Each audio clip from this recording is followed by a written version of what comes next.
नमस्कार दोस्तों, Uttar Pradesh cooperative bank का अगर आपने फॉर्म भरा है तो उसमें बैंकिंग का जो टॉपिक है उससे रिलेटेड क्वेश्चन कराया जा रहा है। हैंडलिंग ऑफ एचआर का टॉपिक कवर हो चुका है। आज हम इंक्रीजिंग ऑफ पर हेड बिजनेस एंड प्रोडक्टिविटी से रिलेटेड क्वेश्चन करने वाले हैं दोस्तों। तो अगर आपने पिछली वीडियो नहीं देखे हैं तो जाके देख सकते हैं। कोऑपरेटिव से रिलेटेड भी वीडियो यहाँ पे कराए जा रहे हैं मुख्य पेपर के लिए, मेन्स के लिए।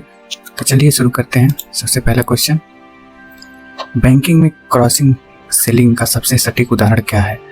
ये ग्राहक को पुराना नोट बदलकर नया नोट देना, एफडी कराने आए ग्राहक को बैंक की स्वास्थ्य बीमा पॉलिसी में बेचना, या एक शाखा से दूसरी शाखा में पैसे ट्रांसफर करना, या ऑप्शन डी ग्राहक को केवल चेकबुक जारी करना। कौन सा ऑप्शन सही होगा दोस्तों? क्रॉस सेलिंग का सबसे सटीक उदाहरण। तो सही ऑप्शन है ऑप्शन नंबर बी, एफडी कराने आए ग्राहक को बैंक की स्वास्थ्य बीमा पॉलिसी भी बेचना।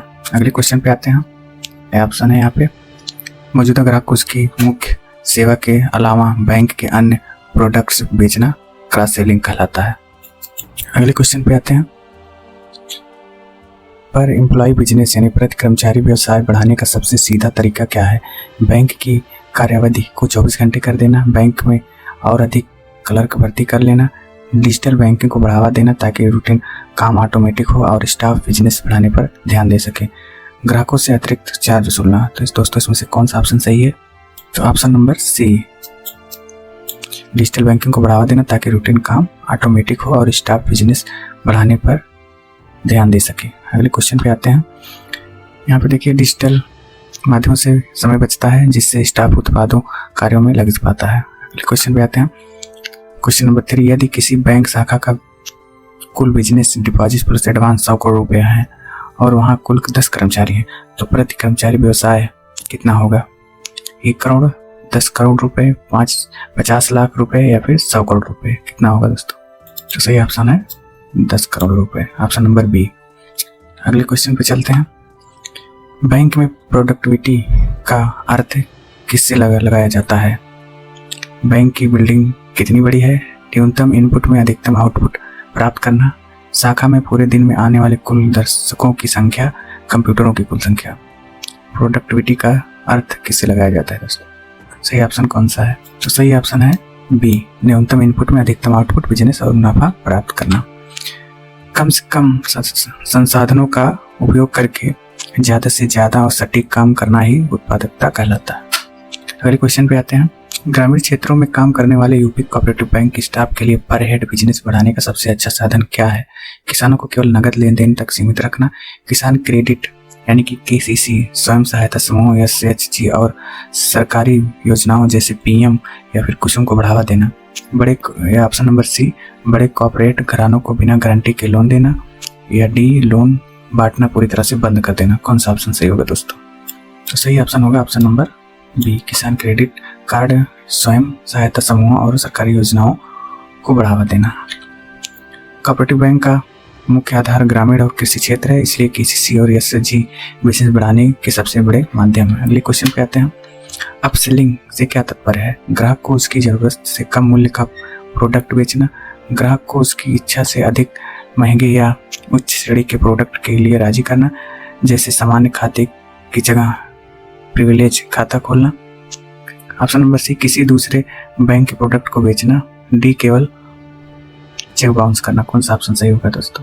तो सही ऑप्शन है ऑप्शन नंबर बी, ग्राहक को उसकी इच्छा से अधिक महंगे या उच्च श्रेणी के प्रोडक्ट के लिए राजी कराना। ग्राहकों को अपग्रेड करके उच्च वैल्यू का प्रोडक्ट देना ही अपसेलिंग है। अगले क्वेश्चन पे आते हैं। काउंटर पर ग्राहकों की कतार को कम करने के लिए किस तकनीक का उपयोग उत्पादकता बढ़ाने में किया जाता है? ग्राहकों को टोकन देना बंद कर देना, पासबुक स्वयं प्रिंट करने वाली कियोस्को और सीटीएम कैश डिपॉजिट मशीन लगाना, लंच टाइम को बढ़ा देना, या बैंक के मुख्य द्वार को बंद कर देना। कौन सा ऑप्शन सही होगा दोस्तों इसमें? तो ऑप्शन नंबर बी, पासबुक स्वयं प्रिंट करने वाली कियोस्को और सीटीएम कैश डिपॉजिट मशीन लगाना। स्वयं सेवा मशीन काउंटर का बोझ कम करती है और उत्पादकता बढ़ाती है। अगले क्वेश्चन पे आते हैं। पर एम्प्लॉय प्रॉफिट की गणना कैसे की जाती है? बैंक का कुल टर्नओवर भागे कर्मचारियों की संख्या, या फिर बैंक का शुद्ध लाभ नेट प्रॉफिट भागे शाखा में कार्यरत कुल कर्मचारियों की संख्या, या ऑप्शन नंबर डी, कर्मचारी नहीं सी, कर्मचारियों को दी जाने वाली कुल ग्रेजुएटी। ऑप्शन नंबर डी कुल जमा राशि भागे कुल ऋण राशि। कौन सा ऑप्शन सही होगा दोस्तों?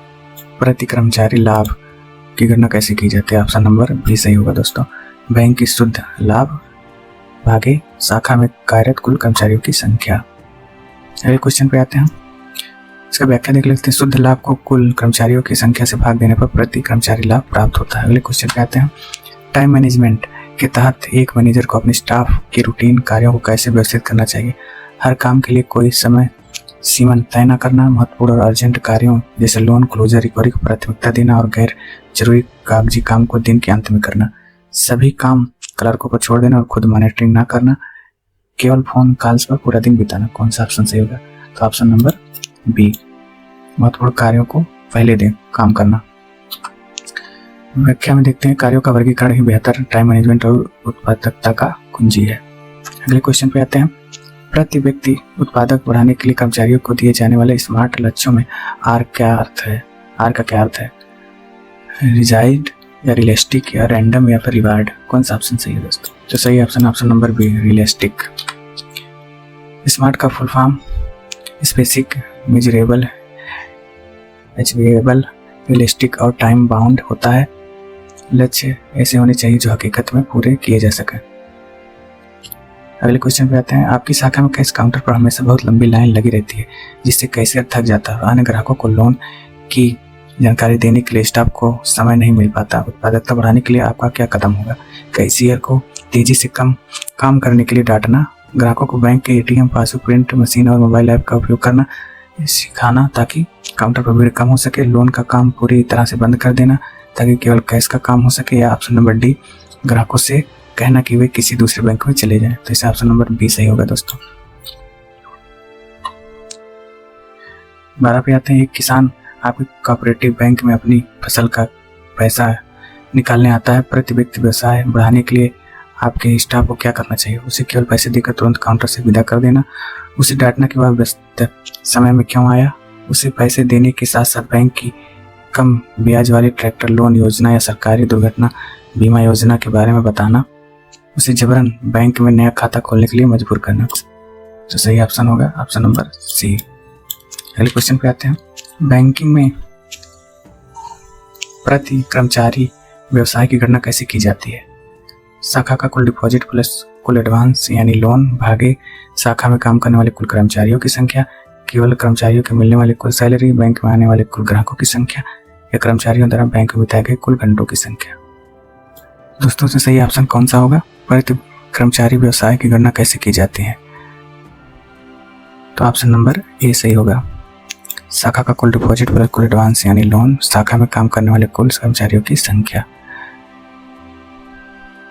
तो दोस्तों ये थे क्वेश्चन। हम आने वाले दिनों में और भी क्वेश्चन करेंगे। अगर आप नए हैं तो चैनल को लाइक सब्सक्राइब कर लीजिए। वीडियो देखने के लिए बहुत बहुत धन्यवाद दोस्तों।